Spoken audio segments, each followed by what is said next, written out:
Man, it's Monday morning, Terry. I got the Monday morning. What the heck's going on? But before we get started, can I say something, Terry? Sure. Do you mind? No.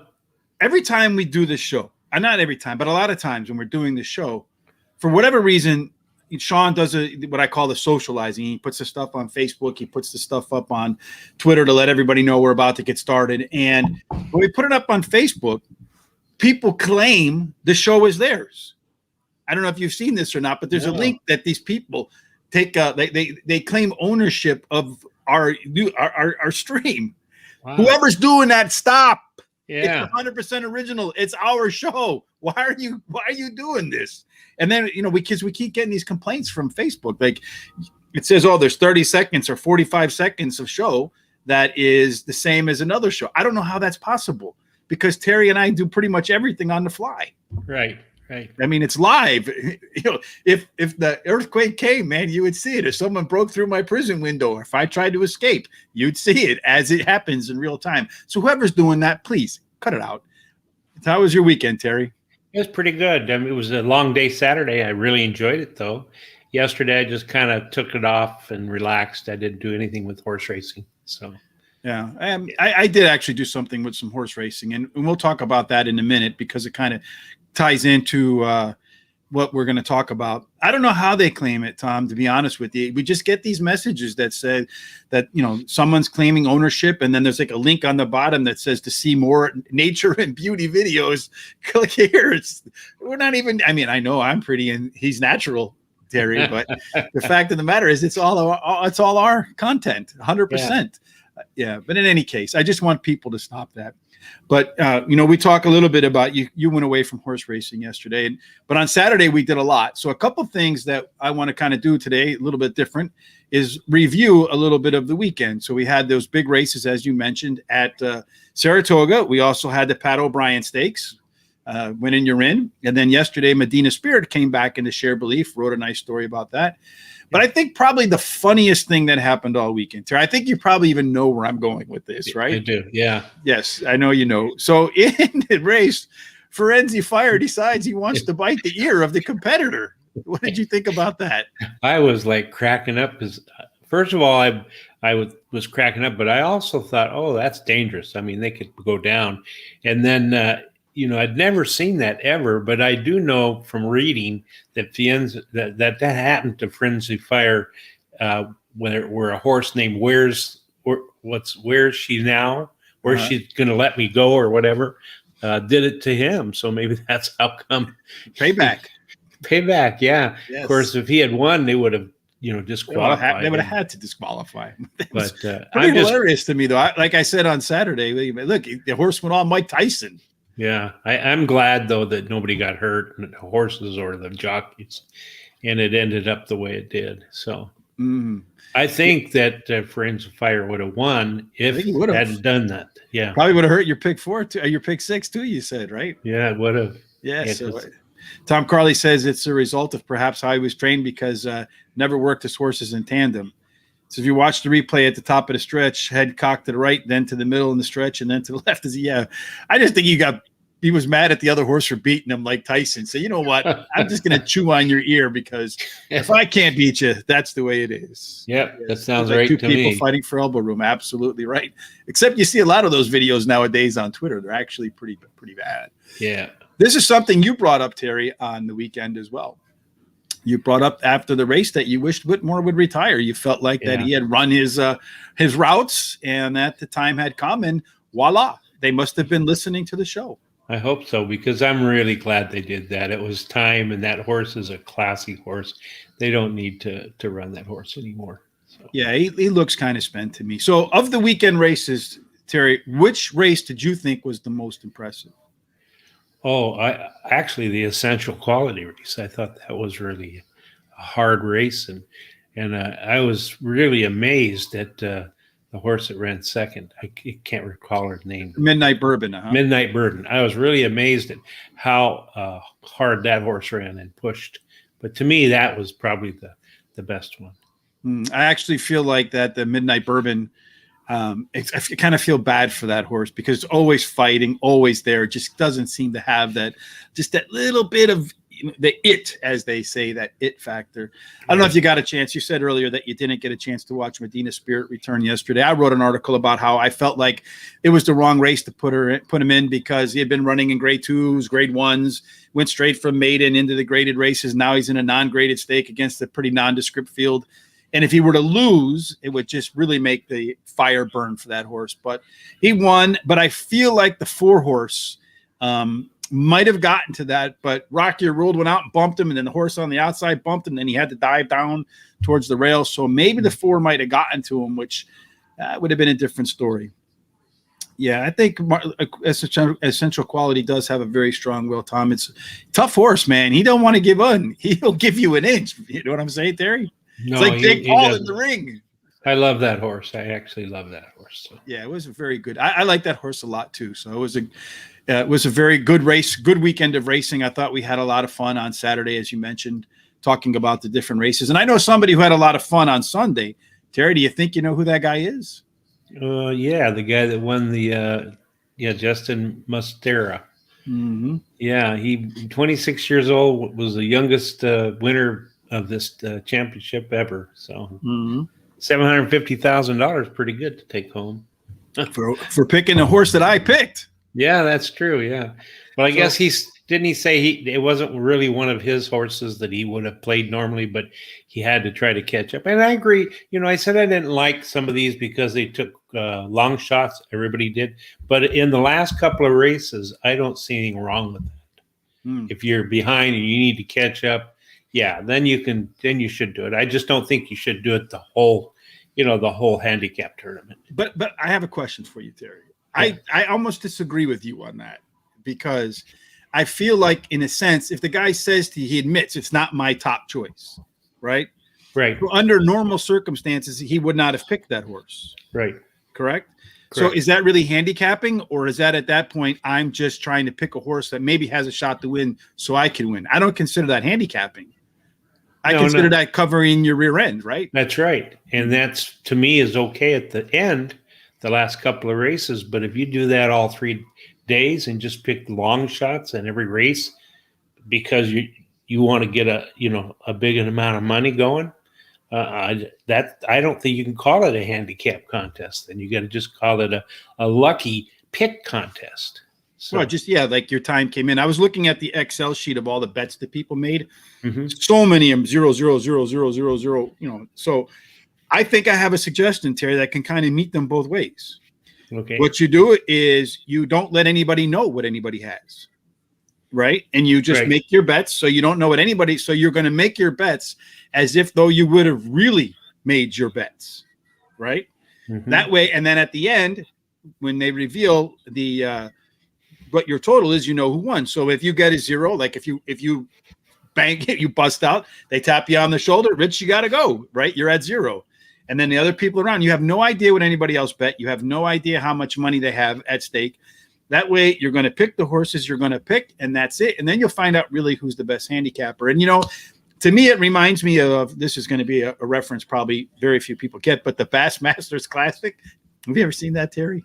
No. It's a fishing championship. So the guys go out and the girls go out and they go fishing and they put their fish in the fishing well, and then they bring them back and they weigh them. Nobody knows how much anybody has until they actually weigh the fish.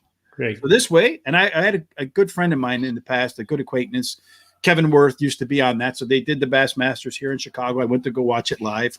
Probably one of the few people in the world that went to the Bassmasters and the Super Bowl, maybe in the same year. But I think that's the way to do it. It says they said that people did contests the other way, but always accused other people of cheating. But if there's people monitoring, how can they cheat? I mean, if you got it, it's 2021. Everything goes in on the computer, right? You made your pick. You didn't make your pick. It's in there. It's locked in, So then I guess, I don't know. It just seems to me that that's the better way to do it. It is. I've actually been in contests like that where you do all your picks before they starts and you can't change a thing. And you don't know where you're at until the end of the contest. I like that the best. Yeah, I think that's the best really measure of a handicapper, not the best measure of I can do math. I need $45 to win. This horse has a 19 to 1, so let's see if he comes in. Well, even there, my math was pretty bad. So Tom says, what would you do if you're Brad Cox with Essential Quality and Nick's Go in the Breeders' Cup Classic? Terry, what would you do? Would you run them both? I don't know if I would or not. No, I think I would just run Nick's Go. I don't think I'd run Go. No. You wouldn't run Essential Quality? Oh, yeah, sure. Oh, I'm sorry. Yeah, I would run Nick's Go and Essential Quality. You'd run them both? Yep. Yeah, I don't know what I would do with that. It's probably a pretty interesting question. Maybe I put Nick's Go in the mile or something. I'm not sure. Yeah, you have to keep them both to keep the other answers happy. Yep, that's true too. All right, Terry. Well, now it's time to get into the picks, right? The meat of the show. Let's talk a little bit about our 3P parlay, right? That's the first thing. You and I have had a hard time trying to figure out how to bring this one home. I was close last week on Thursday just to have my horse kind of take a weird step at the end. So today we're going to get it done 100%. Let's go ahead and bring that up. Here's your picks, Terry. Here's mine. You are at, gotta take that off so people can actually see it. You're all at Parx. I'm all at Presque Downs. All right. So you like race 6, 8, and 9? Mm-hmm. Go ahead. Well, I just like those horses because I try to look for horses that are very consistent and have a pretty high percentage in the money during their career. So. Yeah, and I was just looking at the way I grade out horses. So I grade out, I give every horse a grade in every race. So in this particular day at Presque Downs, the race number 7 and race number 6 and race number 8, the 3 and the 6 graded out as my best horses at that track for that day. I had another horse in race 7, but it scratched, and then the 3 horse was the second best. But the 3, the J Silky and Which Way Up to Malibu, those 2 horses graded out so much higher than the rest of the horses in the field. In fact, earned some of the highest grades on the day today. So I just need ELIA to fill in for the scratch. Was the second highest rated horse in that. And again, quite a bit of a distance between it and the next horse. Yep. You ready to try to hit a fly 4, Terry, today? Sure. Yeah, me too. I want to hit one today. We caught one on Monday of last week. Let's see if we can start the week off with a win again. So today we're at Parx for races 7, 8, 9, and 10. Do I got the race number right, Terry? You do, yes. Sometimes I mess those up. So for race number 7, Terry, I saw and I didn't look at it. When I put it together, I saw all those numbers. You have a lot of horses in race number 7, so I'll let you get started with the horse that you like the most. Well, number 3, let me have it. She likes the distance, finishing in the money 40% of the time, winning 30% of those races. And she has the best speed rating among today's starters, and her best dirt speed is fastest among today's starters. So number 3 in race number 7? Yep. All right, let me just look at something real quick. Hold on. Race 7. I think the 3 is scratched in race 7, Terry. Oh, is it really? Mm-hmm. Well, it must have been a late scratch then. Hold on a second. Let me just pop that up on my screen and let's look. For now, we'll put the 3 in there, but what's your next horse, Terry? Okay, the next one would be the 9 Cotton Candy Cutie. Mm-hmm. She has a trainer who when entering a horse in a sprint route, wins 100% of the time. The longer distance will help, and she has the highest speed figure at today's distance. She has a sharp workout on August 25th, 47.4 breezing. She was the 5th best workout out of 51. So, all right. So yes, indeed, the horse Let Me Have It was scratched, Terry. Oh boy. All right. Well, it's okay.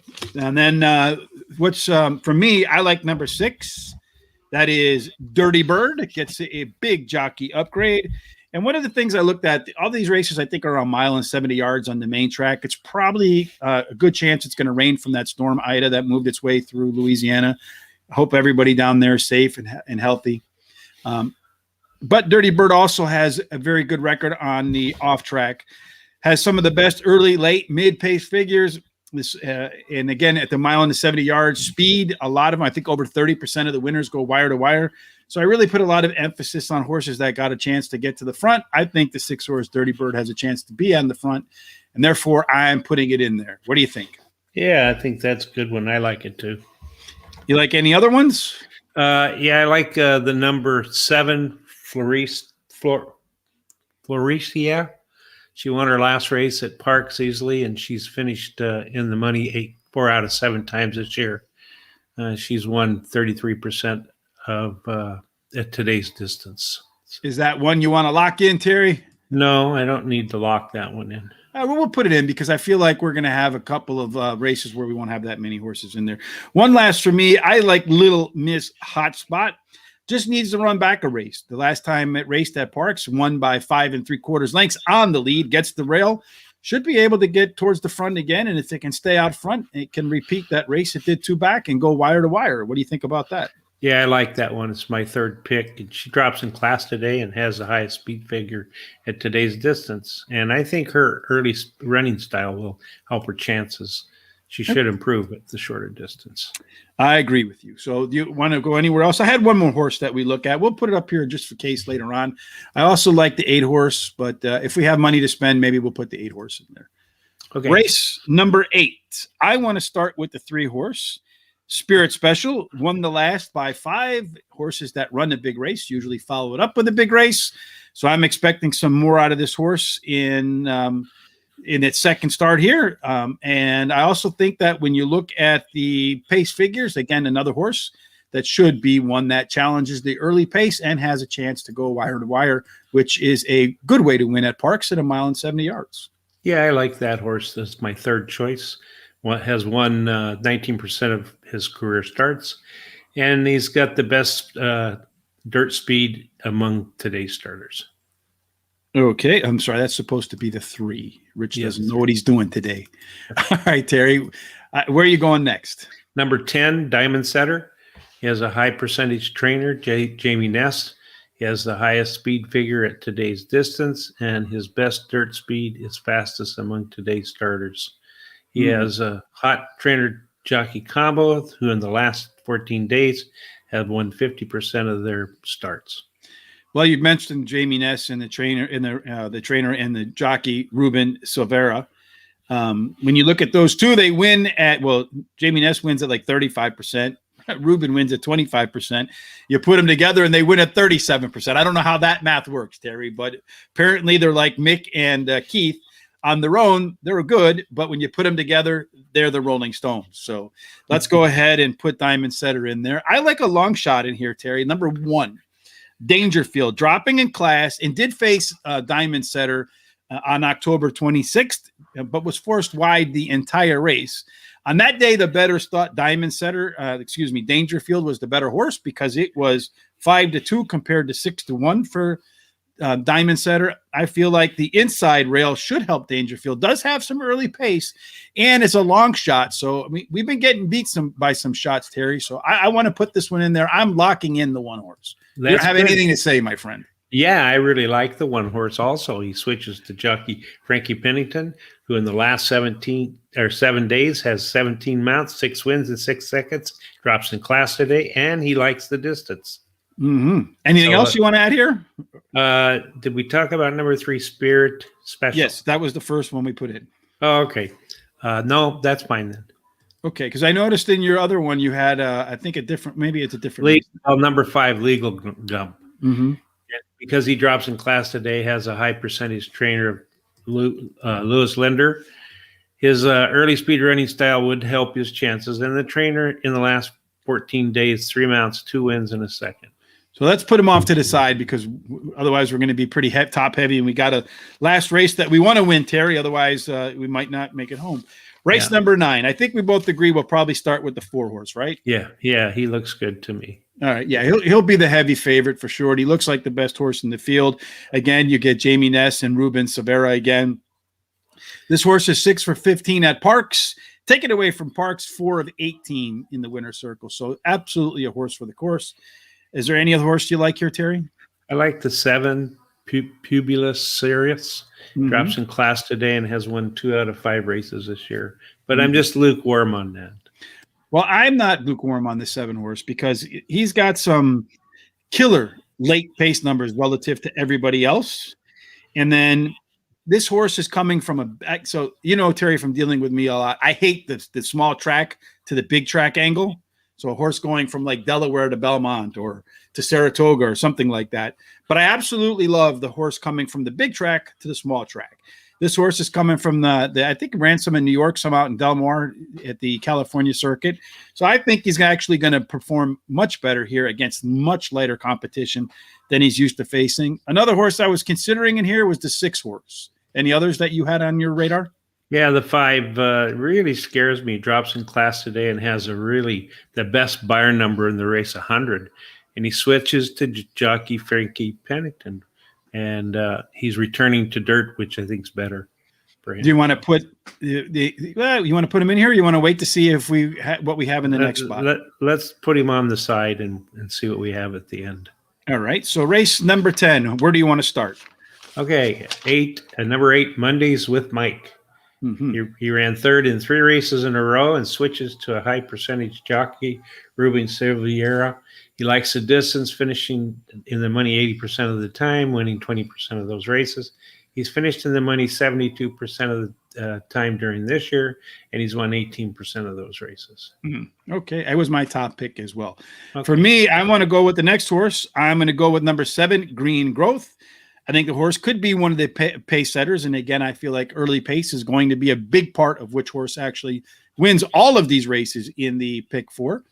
He does have some of the best pace figures. And if he can just hang on, I feel like if he can be in the lead in the stretch, then he'll have a very good shot, because when he's been in the lead in the stretch, he's been able to close it out. I feel like the fractions suggest has a shot to be in that position. So let's go ahead and position him in as our second pick, Terry, or are you going to block me? No. I like that horse. So that's number 7's a good horse. Yeah. Okay. What's your next horse? Number 6, My Angena. He had a slow start and wide trip in his last race, which affected his race. He has a good jockey trainer combination and has the highest power prime number in the race. So the last horse for me in this spot would be the 3 horse. Yes, for less. Last time out, and I like this angle, I saw that the horse improved its fractions last out and also ran the top last race speed figure. So that's a nice dynamic duo there. The horse, not only did it run better fractions, but it resulted in one of its better speed figures. So that's a big sign to me that a horse is finding its form, and you want horses that are finding their form. Yeah. I love number 3 too. It's my 3rd pick.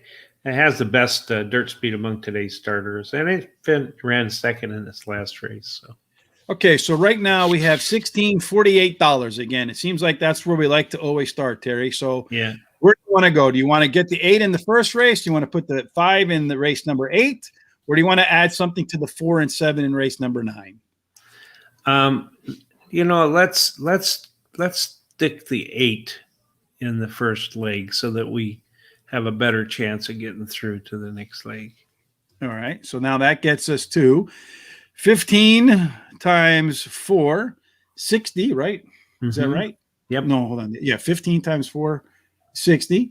So we're at $60 right now, Terry. We still have a little bit of money to spend. So I think we could probably put one more, but probably not in race number 9, because I think that would put us over the top. Yeah, let's do 5. In race number 8? 8, yeah. All right. So that gets us at, let's see, 25. That's 20 times 4 is 80. Mm-hmm. Yeah, so if we put another one in there, 20 times 3, 20, let's see, that'll be 20. Yeah, I don't think we can put any more in there. No, I don't think we can. All right, so that wraps up our On the Fly 4. Taking a look at it real quick, we got a lot in that first leg, Terry. 9, 6. Well, let's go. 1, 6, 7, 8, and 9 on race number 8. 1, 3, 5, 10. Race number 9, 4, 7. Sure hope one of those wins. And then race number 10, 3, 6, 7, and 8 for our Parx Fly 4. Terry, I think we're going to start the week off with a winner. What do you think? I do too. Yes, I have a good feeling about it. So. And then we have a little bit different look on our hot dog pick 4s. Here's Terry's hot dog pick 4. You pull that out of there. Okay. And then you can see mine. So Terry spent his entire lunch money today. Yep. He got chocolate milk instead of the white whole milk that comes along with it. So he upgraded his lunch today. And then I have 1, 6, 1, 3, 7, 10, 4, 7, 3, 6, 7, and 8. we both coincidentally have the same 4 horses in race number 10. So maybe look at that one for an exacta or trifecta box. Yeah, it looks good. And actually, the only horse that we have that I have the 5 where you don't have it in the 8. So that's only really difference. So. Yeah, I just feel like one of these races we're going to get a long shot in here, Terry, for sure. Now, hopefully that we got him in that race number 8 with the 1 horse. That'd be great. Yeah. Yeah, it would be nice to hit a big winner. Anything else, Terry, you'd like to add before we roll for the day? Where are we going to cover tomorrow? Well, we're going to do Colonial Downs, and I did want to give my pick of the day. Oh, God, I can't believe I forgot that, Terry. No, that's all right. It's the old man in me, my friend, so forgive me. I did have it all set up, too. So let me pull it. And I have it right there, so you know that I was ready for you, Terry. I just can't believe I forgot it. So out of order today. Sorry, Terry. There's your pick of the day. Okay, so yesterday, my pick of the day ran second at the Monmouth Park in the 7th race, number 3 Diamond Play. Paid 3 to place and 220 to show. Today, I like the 6th race, which is the first race in the pick 5, I believe. And I like the number 7 Noble Endeavor. Has done well at today's distance, likes Parx. This year he has a win and a second and has a hot trainer combination who in the last 14 days have won 3 races, ran second 3 times out of 8 starts. Then I like number 6, Throwover. Had trouble in his last race, which made him lose all chance. And he switches to a high percentage jockey who in the last 7 days has ran 23 mounts, 6 wins, 2 seconds, 2 thirds. And then I like number 2, Brony Boy. He's finished 100% of the time in the money at today's distance. And he drops in class today and runs a shorter distance, which I think will help. Well, I think it's going to help you be an absolute winner today, Terry, because I almost forgot, right? You know how those things work out. You almost forget. You kind of put them in at the end. They always seem to give you a little bit of a blessing, Terry, for sure. If not, I'm going to do like Forensic Fire and I'll bite your ear. For sure. So that wraps up for today. I know tomorrow you mentioned we're going to do Colonial Downs. I expect there's going to be some rain there tomorrow too, so we'll have to probably take a look at some scratches there because of the hurricane coming forward. And then, of course, we'll be back again on Wednesday to do the same track, Colonial Downs. So we can't get it right the first time. We'll certainly try to get it right the second time. Wouldn't you say, Terry? I would, yeah. I'd say that'd be fine. Good. Indeed.